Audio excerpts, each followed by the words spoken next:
राम से बड़ा राम का नाम। इतना सुंदर कथा का चित्रण किया गया है, लगता है सारे दृश्य आंखों के सामने ही चल रहा है। पुराणों में इस कथा का उल्लेख है कि अश्वमेध यज्ञ के पूर्ण होने के पश्चात श्री राम ने एक बड़ी सभा का आयोजन किया। सभी राजाओं को उसमें आमंत्रित किया गया। सभा में आए नारद जी के भड़काने पर एक राजा ने भरी सभा में ऋषि विश्वामित्र को छोड़कर सभी को प्रणाम किया।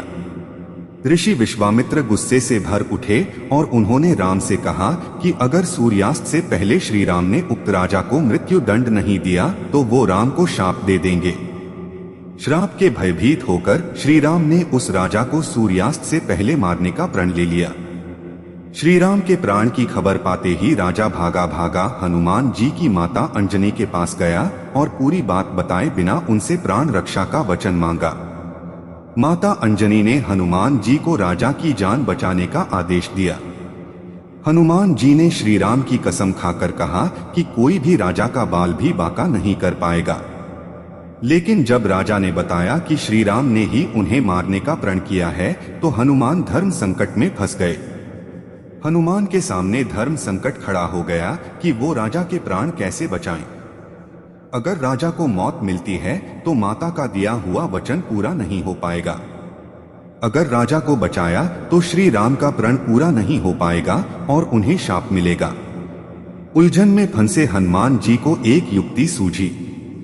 हनुमान जी ने राजा से सरयू तट पर जाकर राम नाम जपने के लिए कहा। हनुमान जी खुद सूक्ष्म रूप में राजा के पीछे छिप गए। जब श्री राम राजा को खोजते हुए सरयू तट पर पहुंचे तो उन्होंने देखा कि राजा राम राम जप रहा है। राम जी ने सोचा, अरे ये तो मेरा भक्त है, मैं कैसे इस पर बाण चला सकता हूं। श्री राम महल को लौट गए और विश्वामित्र से अपनी दुविधा कही। विश्वामित्र अपनी बात पर अड़े रहे और श्री राम को फिर से राजा के प्राण लेने के लिए सरयू तट पर लौटना पड़ा। सारा राज्य देख रहा था कि कैसे श्री राम दुविधा में फंसे हैं। एक तरफ राजा राम नाम जप रहा है और श्री राम अपने ही भक्त को मारने के लिए मजबूर हैं। सभी सोच रहे थे कि ऐसे वक्त में हनुमान को राम के साथ होना चाहिए था, लेकिन हनुमान जी थे कहां। वो तो अपने ही आराध्य के विरुद्ध सूक्ष्म रूप से एक धर्मयुद्ध का संचालन कर रहे थे। हनुमान जानते थे कि राम नाम जपते हुए राजा को कोई भी नहीं मार सकता, खुद मर्यादा पुरुषोत्तम राम भी नहीं। राम जी जब फिर से सरयू तट लौटे तो राजा को मारने के लिए शक्ति बाण निकाला, लेकिन तब तक राजा हनुमान जी के कहने पर सिया राम जपने लगा। राम जानते थे कि सिया राम जपने वाले पर शक्ति बाण असर नहीं करता। वो बेबस हो गए और महल को लौट पड़े। उधर विश्वामित्र उन्हें लौटा देखकर शाप देने को उतारू हो गए और राम को फिर सरयू तट पर जाना पड़ा। इस बार राजा हनुमान जी के इशारे पर जय सिया राम जय जय हनुमान गा रहा था। राम ने सोचा कि मेरे नाम के साथ साथ ये राजा शक्ति और भक्ति की जय बोल रहा है, ऐसे में मेरा कोई अस्त्र इसे मार नहीं पाएगा। इस संकट को देखकर श्री राम को मूर्छा आने लगी तो अयोध्या के साधु संतों में खलबली मच गई। तब ऋषि वशिष्ठ ने ऋषि विश्वामित्र को सलाह दी कि राम को इस तरह संकट में नहीं डालना चाहिए।